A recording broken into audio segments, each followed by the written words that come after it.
Aujourd'hui, toujours avec le même plaisir, en compagnie de Pierre-François à l'Espace Beaucible de Arlon.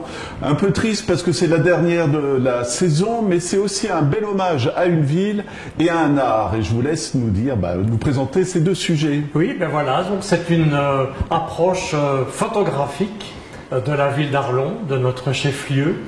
Une exposition avait déjà eu lieu il y a 3 ans. D'ailleurs, certains photographes étaient présents à ce moment-là et le sont toujours aujourd'hui. C'était Ville en vue, Arlon Ville en vue.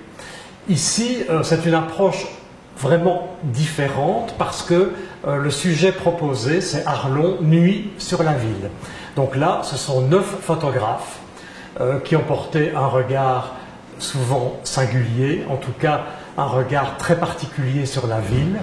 Et c'est ce qu'on propose ici dans différentes réalisations par rapport à des quartiers, par rapport à des détails architecturaux, sculpturaux.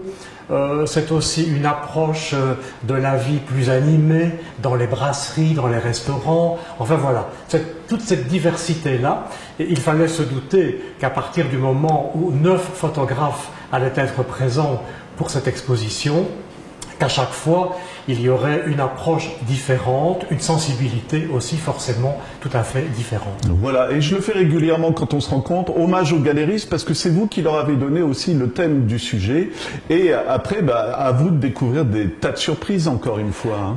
C'est-à-dire que je souhaitais, moi, pouvoir exploiter le principe du clair-obscur en photographie, de leur proposer de jouer autant que possible avec tous ces rapports entre l'ombre et la lumière.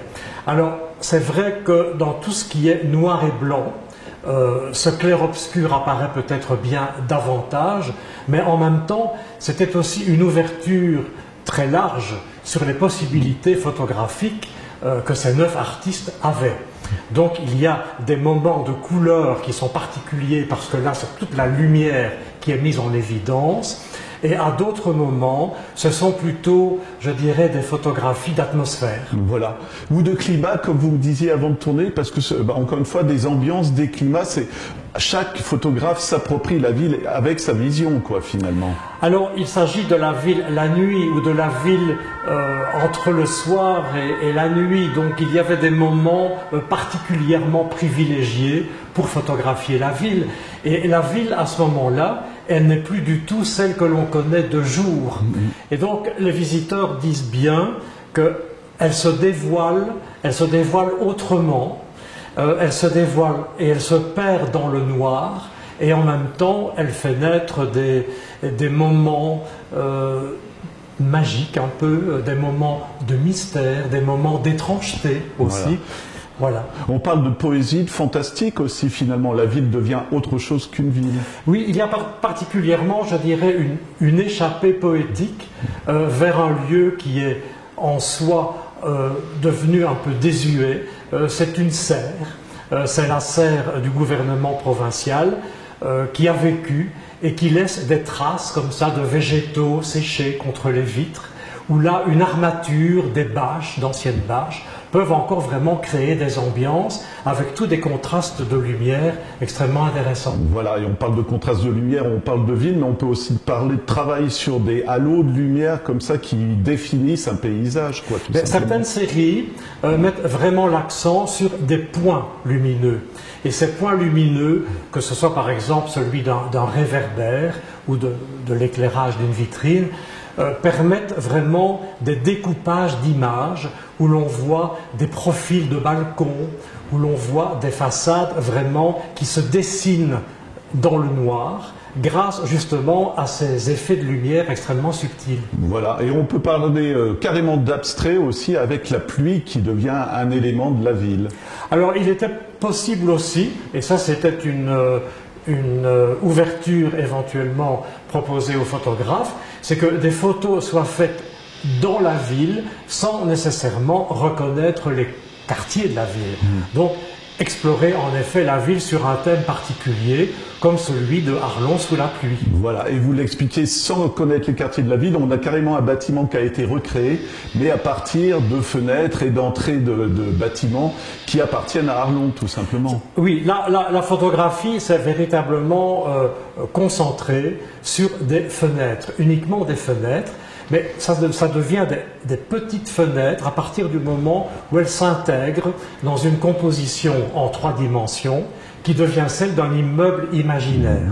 Et on voit étage par étage des petites fenêtres éclairées, non pas de l'intérieur de la tour, mais éclairées par la lumière apportée par la photo elle-même. C'est assez étrange comme effet. Et en même temps, on voit aussi des rectangles noirs. Les fenêtres ne sont plus éclairées, c'est la nuit. Voilà, et c'est assez bluffant, hein, parce que comme vous l'expliquez, il n'y a pas d'éclairage depuis l'intérieur, mais la qualité du papier photo est telle que ça donne l'impression qu'on a presque du relief. Hein, exactement. Voilà.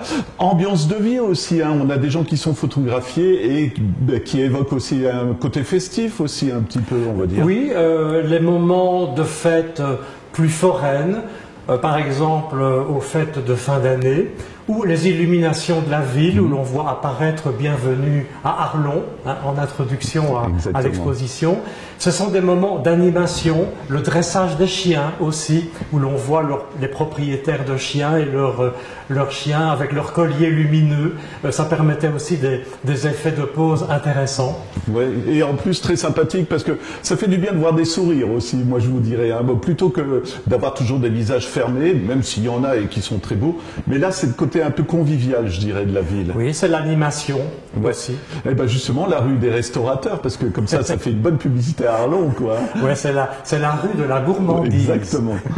C'est la rue de la gourmandise, où là, justement, la photo est prise de l'extérieur, mais elle va chercher une infinité de petits détails et elle va vraiment percer un peu, je dirais, l'intimité de ces lieux où l'on voit apparaître quelques silhouettes, où l'on voit tout un petit monde vraiment de lumière aussi, et ça c'est particulièrement intéressant parce que c'est à découvrir de très près. Exactement. Et là on a une sorte d'intimité qui va naître à les regarder de cette façon. Est-ce qu'on peut parler d'esthétisme aussi? Parce que finalement, que ce soit ces photos ou d'autres, il y a une unité, je dirais aussi, de couleurs, un peu le jaune, les choses comme ça, c'est superbe, moi je trouve.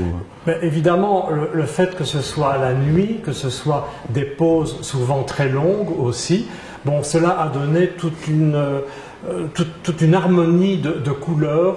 On est dans des couleurs souvent très ocrées, comme voilà. ça, très lumineuses, des oranges assez vifs, et en même temps cela contraste avec le noir et blanc, parce qu'il faut dire que dans l'exposition, ce Arlon nuit sur la ville allait tout autant du côté de la couleur que du côté du noir et blanc. Et comme je le disais tout à l'heure, dans le noir et blanc, il y a une sorte d'étrangeté quand même qui apparaît très très fort, parce que les rapports d'ombre et de lumière sont particulièrement subtils. Voilà. Et aussi, justement, vous parlez d'étrangeté, c'est inquiétante étrangeté, c'est ça qu'on peut découvrir inquiétante étrangeté. Oui, mais ça met tout de suite l'ambiance sur ces photos qui sont particulières aussi, on va dire. Oui, et par moments... c'est un peu effrayant parfois de voir comment, par la prise de vue, un détail sculptural devient vraiment très fort. Et il y a même notre fameux cerf brahman qui est photographié uniquement par la prise de vue, et ça devient franchement dramatique. Voilà, et c'est ça qui est intéressant, encore une fois, 9 photographes, 9 vues de la ville, d'une même ville, quoi, tout simplement. Oui, et quartier par quartier aussi. C'est ce que j'allais dire derrière vous, qu'est-ce que c'est alors, voilà. Justement, c'est passionnant ça. Quartier par quartier, parce que là, au contraire de certains gros plans, de certains effets zoomés, on a une sorte d'itinéraire qui nous permet de parcourir la ville. Et je constate, en fait, je fais remarquer que derrière moi se trouve en effet cette succession de plans, parce que le point culminant, en fait, c'est l'église Saint-Donat. Donc on part de Saint-Donat et peu à peu, on descend par paliers pour découvrir chacun des quartiers de la ville. Donc, ce qui explique cet effet en escalier que j'ai derrière moi, avec à chaque fois un petit plan qui situe vraiment le quartier dans lequel on est et que l'on est amené à visiter.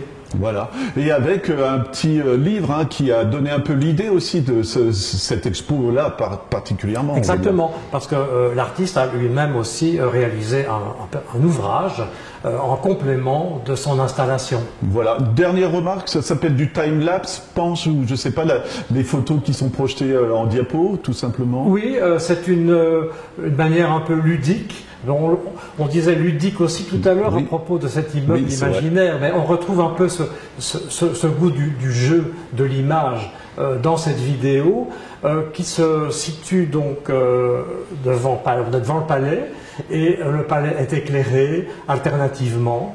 On y voit les fenêtres s'éclairer les unes après les autres, s'éteindre, quelques silhouettes apparaître aussi, parce que la silhouette, ça aussi, ça revient très souvent dans les images.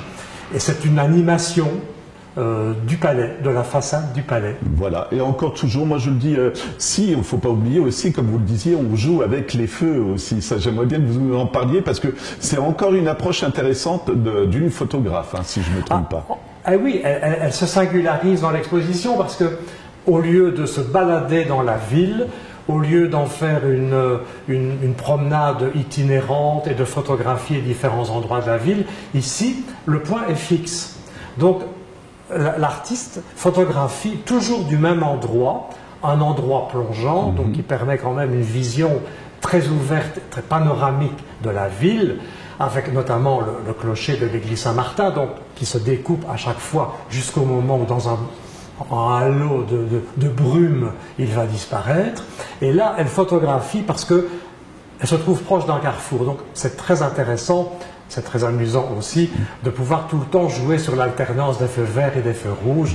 Bon, d'où en effet l'expression jouer avec les feux. Mais ce qui est fou, c'est qu'on n'a pas l'impression de voir le même paysage finalement, avec les couleurs différentes. Si on s'approche sans trop regarder dans la précision, on a des ambiances encore une fois, je dirais. Oui, exactement. On revient à ce que j'écrivais là tout à l'heure, c'est vraiment saisir l'insaisissable d'une atmosphère. Voilà, Pierre, vous avez compris mon enthousiasme pour cette exposition. Question traditionnelle, jusque quand et où on se renseigne? Oui, alors jusque quand? Donc elle va durer 4 semaines, cette expo, donc elle se termine le 15 juin.